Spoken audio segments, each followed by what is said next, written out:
أعوذ بالله من الشيطان الرجيم. بسم الله الرحمن الرحيم. السلام عليكم ورحمة الله تعالى وبركاته. نحمد الله العظيم، نصلي ونسلم على الرسول الكريم، أما بعد. فقد قال الله سبحانه وتعالى في كلامه القديم والفرقان الحميد: الرجال قوامون على النساء بما فضل الله بعضهم على بعض وبما أنفقوا من أموالهم. صدق الله العظيم. وقال رسول الله صلى الله عليه وسلم: أيما امرأة سألت ثلاثا زوجها حرام عليها رائحة الجنة. صدق رسول الله صلى الله عليه وسلم. எல்லா புகழும் அல்லாஹ் ஜல்ல ஷானஹு தஆலா ஒருவனுக்கு உரித்தாகட்டுமா. அருமை நாயகம் முஹம்மது ரசூலுல்லாஹ் ஸல்லல்லாஹு அலைஹி வஸல்லம் அவர்களின் மீதும் பாக்கியத்திற்குரிய அவர்களது உம்மத்தினர்கள் அனைவர்களின் மீதும் குறிப்பாக இந்த ஜும்மாவுடைய நன்னாளில் நம் அனைவர்களின் மீதும் எல்லாம் வல்ல அல்லாஹுவின் பேரருள் என்றென்றும் நிறைவாக உண்டாவதாக. ஆமீன். ஹுகூகுல் இபாத் என்கிற உலகத்திலே இருக்கக்கூடிய சக மனிதர்களுக்கு நாம் செய்ய வேண்டிய கடமைகள் என்ன, உரிமைகள் என்ன என்ற வரிசையில் சென்ற வாரத்திலே ஒரு கணவன் மனைவிக்கு செய்ய வேண்டிய கடமைகள் என்ன, மனைவியினுடைய உரிமைகள் என்ன என்பதை குறித்தெல்லாம் நாம் கடந்த வாரத்திலே நாம் பார்ப்போம். அந்த வரிசையில் மனைவியாக இருக்கக்கூடியவர்கள் அவர்களின் மீது கணவனுக்கு செய்ய வேண்டிய கடமைகள் என்ன, கணவனுடைய உரிமைகள் என்ன என்பதை குறித்து இன்ஷா அல்லாஹ் இந்த வாரத்திலே நாம் பார்க்க இருக்கிறோம். அல்லாஹு ஜல்ல ஷானஹு தஆலா ஷரீஅத் என்று சொல்லக்கூடிய இந்த சட்டத்திலே பெரும் பகுதி ஹுகூகுல் இபாத் என்பதை குறித்து அல்லாஹ் ஜல்ல ஷானஹு தஆலா பேசுகிறார். இப்படி ஒரு மனைவி கணவன் எப்படி தன்னை நடத்த வேண்டும் என்று விரும்புகிறார்கள், அதே போன்று ஒரு கணவனுக்கும் மனைவியிடத்திலே எதிர்பார்ப்புகள் இருக்கத்தான் செய்கிறது. மனைவிக்கென்று சில உரிமைகள் இருக்கிறது. கணவன் எப்படியெல்லாம் தன்னை நல்ல முறையில் நடத்தாட்ட வேண்டும் என்பதாக ஒரு மனைவி விரும்புகிறாளோ, அதே போன்று கணவனுக்கும் மனைவியினிடத்திலே சில உரிமைகள் இருக்கிறது என்பதையும் நாம் கவனத்திலே கொள்ள வேண்டும். அல்லாஹு ஜல்ல ஷானஹு தஆலா முன்னோர்களில் சில நபிமார்கள், கணவன் மனைவியாகவே வாழ்ந்த சில நபிமார்களை திருக்குர்ஆன் ஷரீஃபிலே குறிப்பிட்டு காட்டுகிற பொழுது வித்தியாசமாக 1-2 வார்த்தைகளை அல்லாஹ் சொல்கிறான். கணவன் மனைவியாக வாழக்கூடிய அவர்களை குறிப்பிட்டு சொல்லுகிற பொழுது சில இடங்களில் ஜௌஜ் என்பதாக சொல்லுகிறான். ஜௌஜ் என்றால் ஜோடி என்று பொருள். சில நபிமார்களுடைய மனைவிமார்களை அல்லாஹ் திருக்குர்ஆன் ஷரீஃபிலே சொல்லி காட்டுகிற பொழுது இம்ரஅத், பெண் என்பதாக மட்டுமே சொல்கிறார். கணவன் மனைவி என்பவர்கள் வெறுமனே உடலால் மட்டும் சேருபவர்களாக, உடலால் மட்டும் வாழுபவர்களாக இருக்கக்கூடாது. அவர்கள் உடலாலும் உள்ளத்தாலும் கொள்கை கோட்பாடுகளாலும் நற்செயல்களாலும் அவர்கள் ஒருவருக்கொருவர் இணைந்த வாழ்க்கையை வாழ வேண்டும் என்பதை அல்லாஹ் ஜல்ல ஷானஹு தஆலா திருக்குர்ஆன் ஷரீஃபிலே ஜௌஜ் என்று சொல்லக்கூடிய வார்த்தைக்கும் இம்ரஅத், பெண் என்று சொல்லக்கூடிய வார்த்தைக்கும் உள்ள வித்தியாசத்தை அல்லாஹ் ஜல்ல ஷானஹு தஆலா வார்த்தையின் வழியாகவே அவற்றை அல்லாஹ் நமக்கு விவரித்து காட்டுகிறார். உதாரணமாக ஹஜ்ரத் ஆதம் அலைஹிஸ்ஸலாம் அவர்களை திருக்குர்ஆன் ஷரீஃபிலே சொல்லுகிற பொழுது வகுல்னா யா ஆதம் உஸ்குன் அன்த வஸூஜுக, ஆதமே நீங்களும் உங்களுடைய ஜோடியும் சுவனத்திலே நீங்கள் தங்கிவிடுங்கள் என்று அல்லாஹ் குறிப்பிட்டு காட்டுகிறார். அதே போன்று ஹஜ்ரத் ஜக்கரியா அலைஹிஸ்ஸலாம் அவர்களுடைய மனைவியை பிள்ளை பேற்றுக்கு அல்லாஹ் தயார் செய்கின்ற பொழுது அல்லாஹ் ஒரு வார்த்தையை சொல்லி காட்டுகிறான், வஅஸ்லஹ்னா லஹு ஸௌஜா. ஜக்கரியா அலைஹிஸ்ஸலாம் அவர்களுடைய மனைவியை குழந்தை பேற்றுக்கு அல்லாஹ் தயார்படுத்துகிற பொழுது அவருடைய ஜோடியை நாம் குழந்தை பேற்றுக்காக தயார்படுத்தினோம் என்று அல்லாஹ் ஜல்ல ஷானஹு தஆலா ஜௌஜ் ஜோடி என்ற வார்த்தையை அல்லாஹ் உபயோகப்படுத்துகிறார்.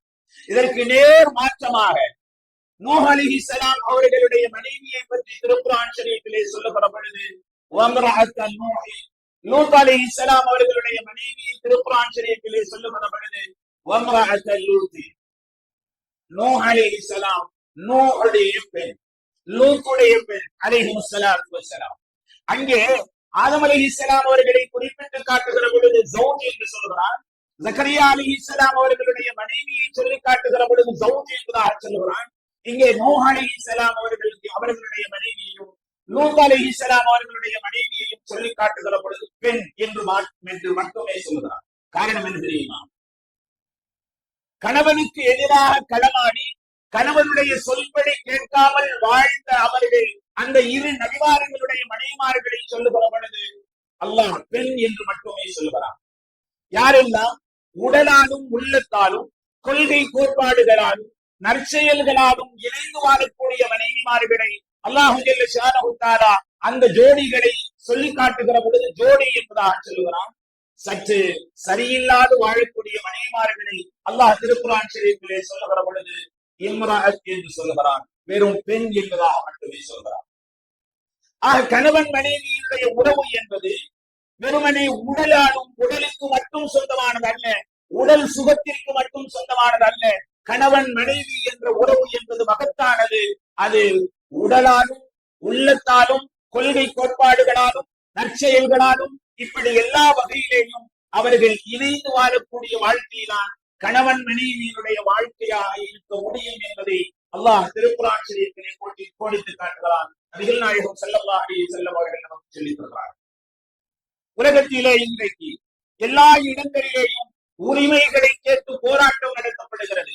தொழிலாளர்கள் உரிமைகளை கேட்டு போராடுகிறார்கள், மாணவர்கள் உரிமைகளை கேட்டு போராடுகிறார்கள், ஆசிரியர்கள் உரிமைகளை கேட்டு போராடுகிறார்கள், கணவன்மார்கள் உரிமைகளை கேட்டு போராடுகிறார்கள். அதே போல மனைவிமார்களும் உரிமைகளை கேட்டு போராடுகிறார்கள். உரிமைகளை கேட்டு போராடக்கூடிய எல்லா தரப்பு மக்களுக்கும் ஷரீஅத் ஒரு விஷயத்தை சொல்லித் தருகிறது. எப்பொழுது கடமைகளை சரிவரச் செய்வோமோ, எப்பொழுது கடமையை சரிவர நிறைவேற்றுவார்களோ உரிமைகள் என்பது தானாக கிடைத்துவிடும் என்பது ஷரீஅத்தினுடைய பாடம். எனவே ஒரு கணவன் தன்னை எப்படி நடத்த வேண்டும் என்பதாக மனைவிமார்கள் விரும்புகிறார்களோ, பெண்கள் விரும்புகிறார்களோ, அதே போன்று கணவன்மார்களுக்கும் சில எதிர்பார்ப்புகள் இருக்கிறது, அவர்களுக்கும் சில உரிமைகள் இருக்கிறது என்கிற விஷயத்தை பெண்கள் சமுதாயம் புரிந்து கொள்ள வேண்டும். இந்த நாட்டிலே இருக்கக்கூடிய, குறிப்பாக தமிழகத்திலே இருக்கக்கூடிய இஸ்லாமிய சமுதாயத்திற்கு மத்தியிலே 2000க்கு பிறகு கிட்டத்தட்ட 20-25 வருட காலமாக ஆண்களிடத்தில் இருந்து குலாவினுடைய அடிப்படையில் தலாக்கை கேட்டு விண்ணப்பித்த அந்த விண்ணப்ப கடிதங்கள் ஐக்கிய ஜமாத்துகளிலே, தௌஹாதிமார்களிடத்திலே, ஜமாத்துகளிலே, திருமண பஞ்சாயத்து சபைகளிலே குவிந்து போய் கிடக்கிறது. காரணம் என்ன தெரியுமா? இந்த கணவனோடு எனக்கு வாழ பிடிக்கவில்லை என்று மனைவிமார்கள் அடுக்கடுக்காக அந்த திருமண பஞ்சாயத்து சபைகளில் கொடுக்கப்பட்ட மனுக்கள் தேங்கி போய் கிடக்கிறது. காரணம் என்ன தெரியுமா? அவர்கள் கணவனோடு அவர்களுடைய சொல்லின் அடிப்படையிலே கணவனுக்கு கட்டுப்பட்டு வாழக்கூடிய அந்த ஷரீஅத்தினுடைய சட்டத்தை அவர்கள் கடைபிடிப்பதற்கு முன்வரவில்லை என்பதுதான் மிக முக்கியமான காரணம். கணவன் மனைவிமார்களிடத்திலே பிரச்சனைகள் ஏற்படுவதற்கான காரணங்கள் பல்வேறு காரணங்கள் இருக்கலாம். மிக குறிப்பான 3 காரணங்களை நாம் பார்க்க வேண்டும். முதல் காரணம், கணவன் மனைவியிடத்திலே இருக்கக்கூடிய ஈகோ. நான் பெரியவனா நீ பெரியவளா என்கிற குடும்பத்தை நடத்தாண்டக்கூடிய பொறுப்பிலே இருக்கக்கூடிய அந்த பொறுப்பு என்பது என்னை சார்ந்ததா உன்னை சார்ந்ததா என்பதாக கணவன் மனைவிக்கு மத்தியிலே ஏற்படக்கூடிய ஈகோ, இது கணவன் மனைவியினுடைய அந்த திருமண அந்த ஒப்பந்தத்தை முடித்து வைக்கக்கூடிய தலாக்கின் அளவிற்கு சென்று விடுகிறது. முதல் காரணம். இரண்டாவது காரணம், தான் வாழச் சென்ற இடத்திலே இருக்கக்கூடிய கணவன்மார்களுடைய அந்த கணவன்மார்களுடைய தாய் தந்தையர்களை வீட்டிலே இருக்கக்கூடிய பெரியவர்களை நாங்கள் பராமரிக்க மாட்டோம் என்று நவீன கால பெண்மணிகள், இந்த காலத்து இஸ்லாமிய பெண்மணிகள் அந்த பெரியவர்களை நாங்கள் பராமரிக்க மாட்டோம் என்பதனால் ஏற்படக்கூடிய தலாக்கினுடைய விளைவு.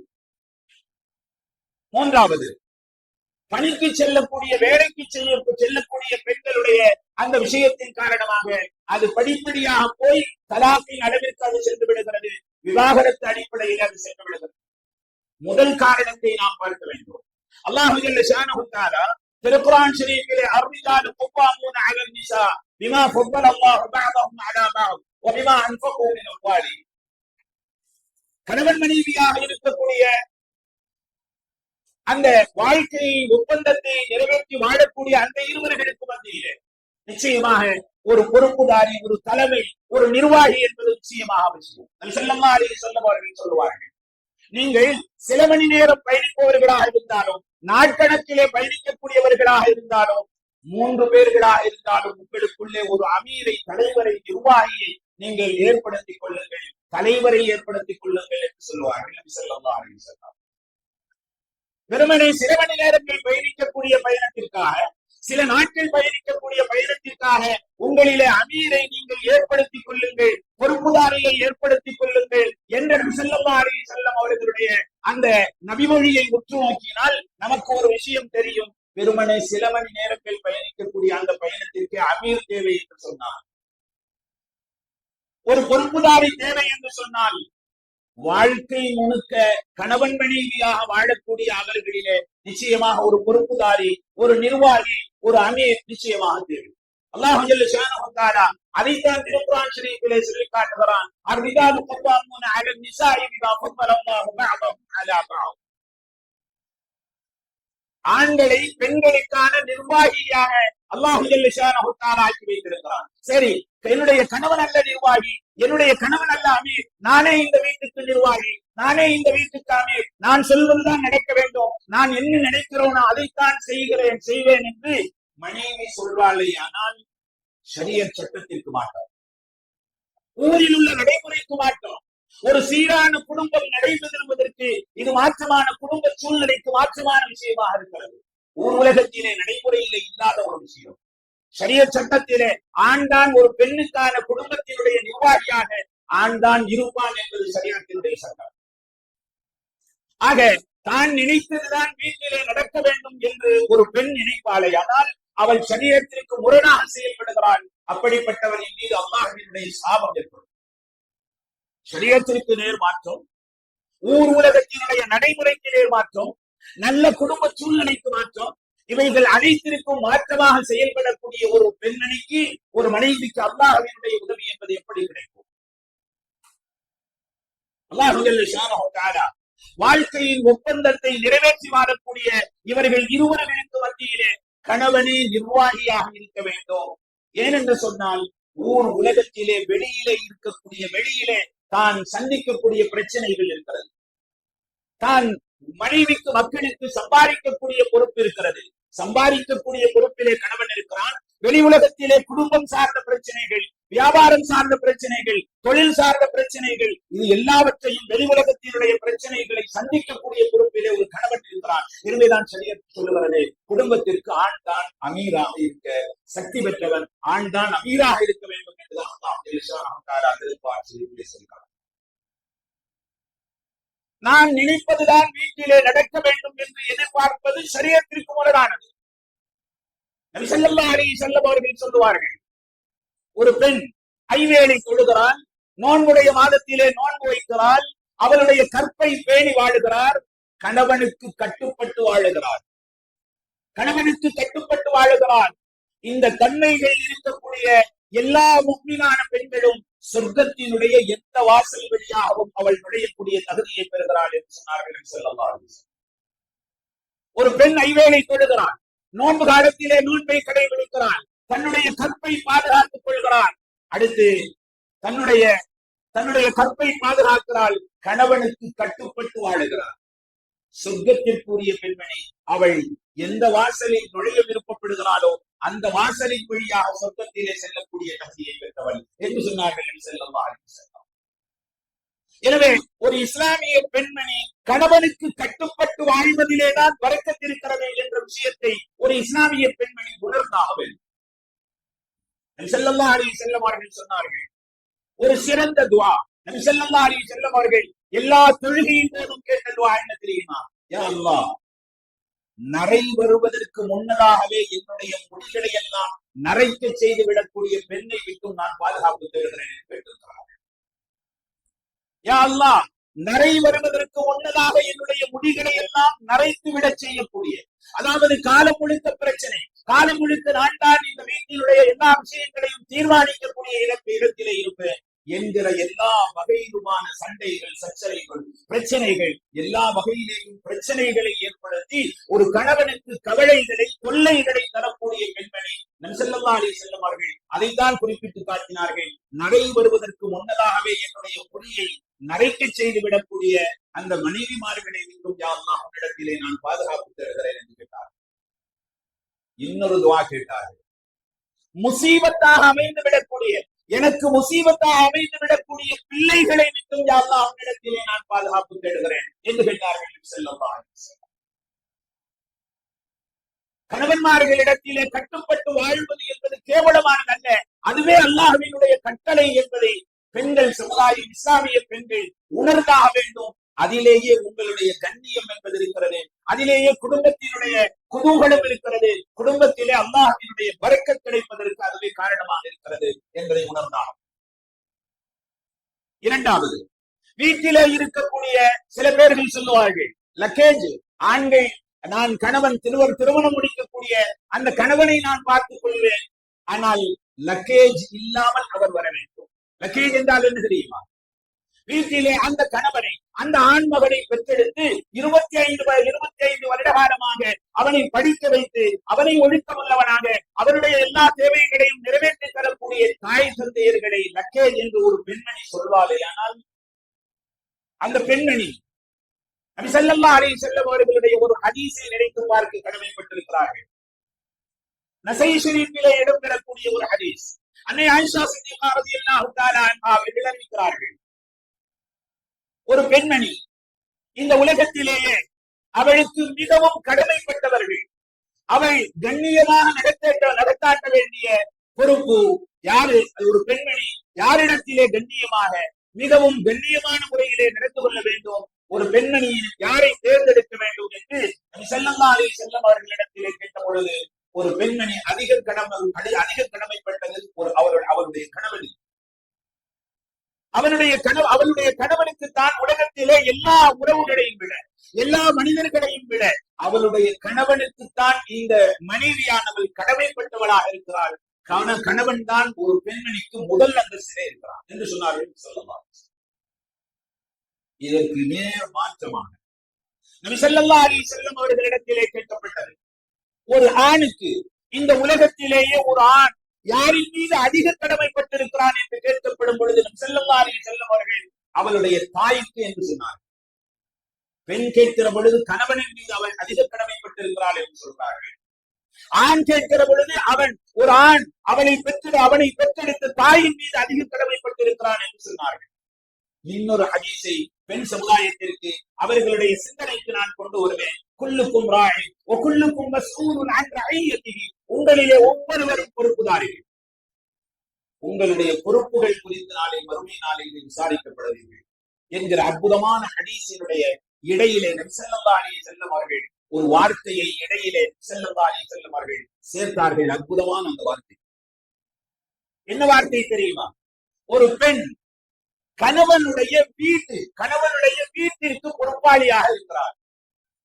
கணவனுக்கு பொறுப்பாளி அல்ல, ஒரு பெண் கணவனுடைய வீட்டுக்கான பொறுப்புதாரியாக இருக்கிறாள் என்று சொல்கிறார்கள் நபி ஸல்லல்லாஹு அலைஹி வஸல்லம். வீட்டுக்குள்ளே என்ன இருக்கும்? வீட்டுக்குள்ளே பிள்ளைகள் இருப்பார்கள், வீட்டுக்குள்ளே கட்டுமுட்டு ஜாமான் இருக்கும், வீட்டுக்குள்ளே நகை இருக்கும், வீட்டுக்குள்ளே கட்டில் பீரோ இருக்கும், வீட்டுக்குள்ளே விலை உயர்ந்த பொருட்கள் எல்லாம் இருக்கும். இது எல்லா பொருட்களும் என்னுடையது, நான் பார்த்துக் கொள்வேன் என்று சொன்னால், வீட்டுக்குள்ளே இருக்கக்கூடிய முதியவர்கள், வீட்டுக்குள்ளே இருக்கக்கூடிய கணவனை பெற்றெடுத்த அந்த தாய் தந்தையர்களுக்கும் நீங்கள் தானே பொறுப்புதாரி. அதையே நீங்கள் உணரவில்லை. இந்த இடத்திலே சொந்த கருத்தாக நான் ஒரு விஷயத்தை சொல்லுவேன். நீங்கள் பிறந்த வீட்டிலிருந்து வாழப்போகக்கூடிய இடத்திலே, பிறந்த வீட்டிலே நீங்கள் 18 வருஷங்கள் வாழ்ந்திருக்கிறீர்கள் அல்லது 20 வருஷங்கள் வாழ்ந்திருக்கிறீர்கள். 20 வருஷம் வாழ்ந்த இடத்திலே கிடைத்த அந்த அன்பையும் பாசத்தையும், நினைத்ததையெல்லாம் கேட்டு பெறக்கூடிய தன்மையையும் நேற்றைக்கு திருமணம் முடித்துவிட்டு கணவன் வீட்டிலே இன்றைக்கு எதிர்பார்ப்பது எந்த வகையினார்?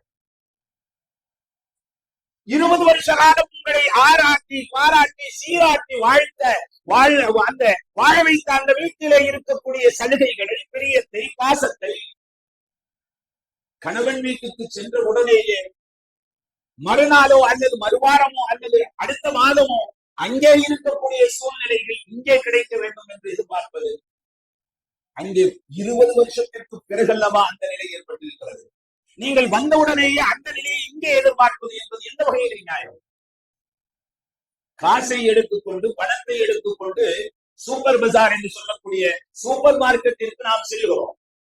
செல்லும் பொழுது நாம் எந்த அளவிற்கு செலவு செய்கிறோமோ, எந்த அளவிற்கு காசு பணங்களை நாம் செலவு செய்கிறோமோ அந்த அளவுக்குத்தான் நாம் பர்ச்சேஸ் பண்ண முடியும்.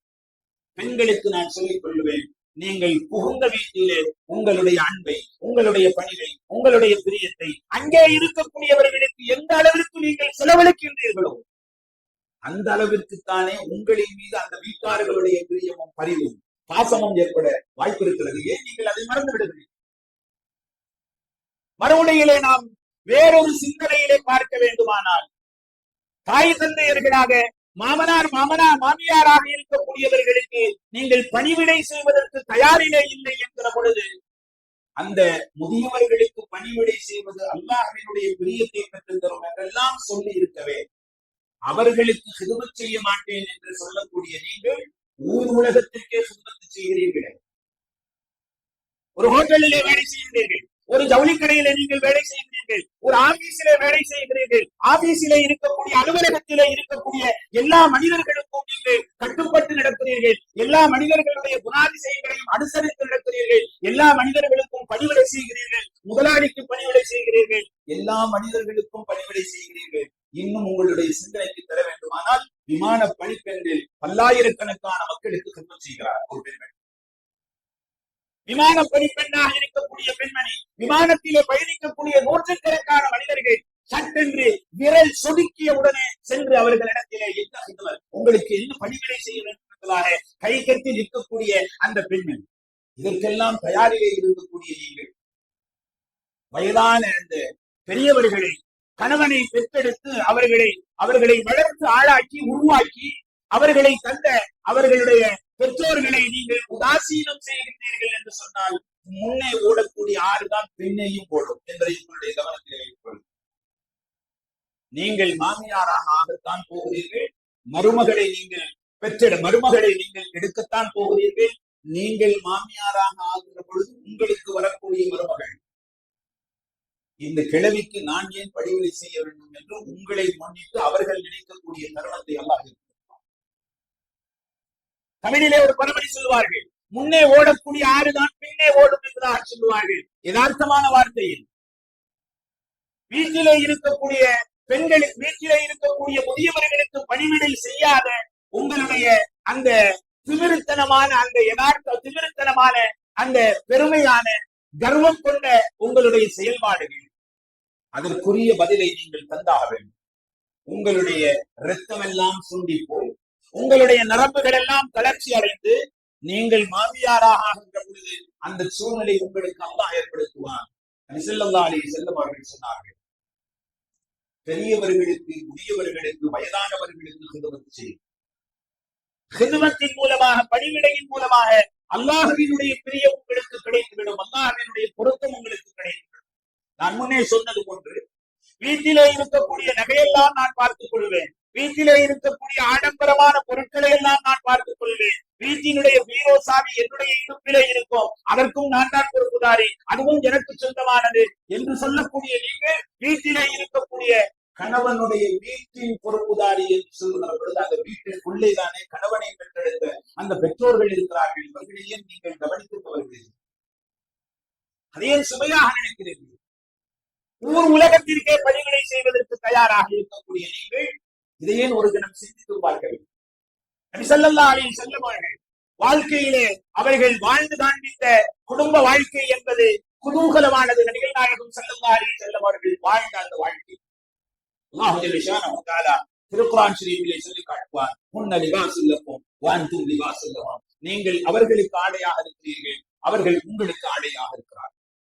ஆக ஒரு கணவன் மனைவி என்று சொல்லக்கூடிய இந்த இல்லற வாழ்க்கை வெறும் உடலுக்கு மட்டுமானதல்ல, உடலோடு மட்டும் நின்று விடக்கூடியது அல்ல. உடலாலும் உள்ளத்தாலும் கொள்கை கோட்பாடினாலும் நல்லறங்களிலே ஒருவருக்கொருவர் உதவி செய்யக்கூடிய அடிப்படையிலேயும் குதூகலமான ஒரு வாழ்க்கையை வாழ வேண்டும். கணவன்மார்களுக்கு இந்த ஒரு விஷயத்தை நான் நினைவில் சொல்ல கடமைப்பட்டிருக்கிறேன். அர்ரிஜாலு கவ்வாமூன, பெண்களுக்கான நிர்வாகி ஆண்களாக இருக்கிறார்கள் என்ற உடனேயே ஆண் கணவன் ஏதோ எஜமானனை போன்று, மனைவி ஏதோ அடிமையை போன்று நடத்துவதற்கு ஷரியத்திலே இடமில்லை. கணவன் மனைவி இருவர்களும் கணவனுக்கு தேவையான எல்லா பணிவிடைகளும் மனைவி செய்தாக வேண்டும் என்று ஒரு அடிமையை போன்று கணவன் மனைவியை நடத்துவதற்கு உரிமை. என்னுடைய ஷூவை துடைக்கணும், அதை செய்யணும், இதை செய்யணும், அவள் காய்ச்சலிலே படுத்திருந்தாலும் உரிய அந்த வேலைகளை எல்லாம் செய்ய வேண்டும் என்று இவர் ஏதோ எஜமானனை போன்று அவள் ஏதோ அடிமையை போன்று நடத்துவதற்கான அந்த வழிவகை என்பது ஷரியத்தில் இருக்கிறது. கணவன் மனைவியாக வாழக்கூடிய அவர்கள் இருவர்களும் தோழன் தோழியாக நண்பன் நண்பியாக ஒருவருக்கொருவர் எல்லா வேலைகளிலேயும், வீட்டிலே இருக்கக்கூடிய எல்லா வேலைகளையும் பெண்கள் தான் செய்ய வேண்டும் என்பது ஷரியத்தினுடைய சட்டம் அல்ல. இன்னும் உங்களுக்கு ஒருபடி மேலே உங்களுடைய கவனத்திற்கு கொண்டு வர வேண்டுமானால், ஒரு பெண் செல்வந்தமான குடும்பத்திலே, செல்வ செழிப்புள்ள குடும்பத்திலே ஒரு பெண் வாழ்ந்து அவளுடைய பணிவிடைக்காக வேண்டி அந்த வீட்டிலே, அவளுடைய பணிவிடைக்காக வேண்டி, வீட்டு வேலைக்காக வேண்டி வேலைக்கார ஒரு பெண்மணி வைக்கப்பட்டு அந்த வீட்டிலே அவள் வாழக்கூடியவளாக இருந்திருந்தால், அந்த பெண்மணியை நீங்கள் மனமுடித்து இருந்தால், வாழ வந்த இடத்திலேயும் அவளுக்கு வேலைகளிலே உதவி செய்வதற்கு ஆட்களை பணியிலே அமர்த்துவது நம் மீது கடமை. இன்னும் உங்களுக்கு தெளிவாக சொல்ல வேண்டுமானால், நீங்கள் பெற்றெடுத்த உங்களுடைய பிள்ளை, உங்களுடைய குழந்தை நான் பால் ஊட்ட வேண்டுமானால் அதற்கு நீங்கள் சம்பளம் தர வேண்டும் என்று ஒரு மனைவி கணவனிடத்திலே கேட்டால், முறையிட்டால், அந்த பிள்ளைக்கு பால் ஊட்டுவதற்கு நீங்கள் அந்த மனைவிக்கு ஊதியம் தந்தாக வேண்டும் என்பது ஷரியத்துடைய சட்டம். இதெல்லாம் தெளிவாக நமக்கு தெரியவில்லை. எனவே தாண்டோண்டித்தனமாக இன்றைக்கு குடும்பத்தினுடைய அந்த குதூகலத்தை எல்லாம் மறந்து வீட்டிற்கு செல்லுவதே நமக்கு மிகப்பெரிய பாரமாக, நமக்கு கிடைக்கக்கூடிய நேரத்தை, அதிகமான நேரத்தை வெளியிலேயே செலவழித்து விட்டு வீட்டுக்குள்ளே எல்லோரும் உறங்கியதற்கு பிறகு வீட்டுக்குள்ளே வருகிறோம், நாமும் உறங்கி விடுகிறோம். எல்லோரும் எழுந்து வெளியிலே சென்றதற்கு பிறகு நாம் அந்த தூக்கத்தில் இருந்து வெளியிலே கிளம்பி நாம் வெளியிலே சென்றோம். அல்லாஹ் ஜல்ல ஷானஹு தஆலா உங்களுடைய நிம்மதிக்கான இடமாக வீடு இருக்கிறது என்று சொல்றோம். வல்லாஹு ஜஅல லக்கும் மின் புயூதிக்கும் சகனா, உங்களுக்கான நிம்மதி, மன நிம்மதி, ராஹத் என்பது உங்களுடைய வீட்டுக்குள்ளே இருக்கிறது. ஆனால் நாம் வாழக்கூடிய சூழ்நிலைகள் நாம் அப்படி ஆக்கி கொண்டோம். நம்முடைய வாழக்கூடிய சூழ்நிலைகள், வீட்டுக்கு போனால் 1000 டென்ஷன், வீட்டுக்கு போனால் எனக்கு கோபம் வந்து விடுகிறது, எனக்கு பிரஷர் வந்து விடுகிறது. வாழ தெரியவில்லை என்பதுதான் இதற்கான விடையே தவிர, நாம் ஏதோ நம் வீட்டு மனைவிமார்களுக்கு வேலைகளிலே ஒத்தாசை செய்கிறோம், அல்லது நம்முடைய சக வேலைகளிலே அவர்களிடத்திலே மசூரா செய்கிறோம். கேவலம் அல்ல. நான் சென்ற வாரத்திலே சொன்னது போன்று, யாருக்கோ டேலா பிடிக்க தெரியாதவனை எல்லாம், வயதிலே குறைந்தவனை எல்லாம் நம்முடைய வியாபாரத்திற்காக வேண்டிய அண்ணன், அம்மா என்றாக கல்லாவிலே உட்கார்ந்து கொண்டு நாம் அழைக்கிறோமே, அவர்களுக்கெல்லாம் பணிந்து போகிறோமே, கண்டவர்களிடத்திலேயும் மசூரா நாம் செய்கிறோம், ஆலோசனை செய்கிறோமே. நம்முடைய வாழ்க்கைக்காக வேண்டி தன்னுடைய வாழ்ந்த இடத்தை, தன்னுடைய பிறந்த இடத்தை விட்டுவிட்டு நம்முடைய சுகம்தான் சுகம், நம்முடைய கவலைதான் அவளுடைய கவலை என்று வாழக்கூடிய அந்த பெண்மணி எல்லா தியாகத்தையும் செய்துவிட்டு நம்மை கபில்து என்ற ஒற்றை வார்த்தையால் கரப்பிடித்த அந்த பெண்மணியை சீராட்டி பாராட்டி அவர்களை அல்லாஹ் ரசூல் காட்டி தந்த வழிமுறையிலே அவர்களிடத்திலே வாழ்ந்து குதூகலமான வாழ்க்கையை பெற்றுக் கொள்வோமாக. எல்லாம் அல்லாஹ் ஷானஹு தஆலா கிருபை செய்வானாக. வாஹிரு தஅவானா அல்ஹம்துலில்லாஹி ரப்பில் ஆலமீன். அஸ்ஸலாமு அலைக்கும் வரஹ்மத்துல்லாஹி தஆலா வபரகாத்துஹு.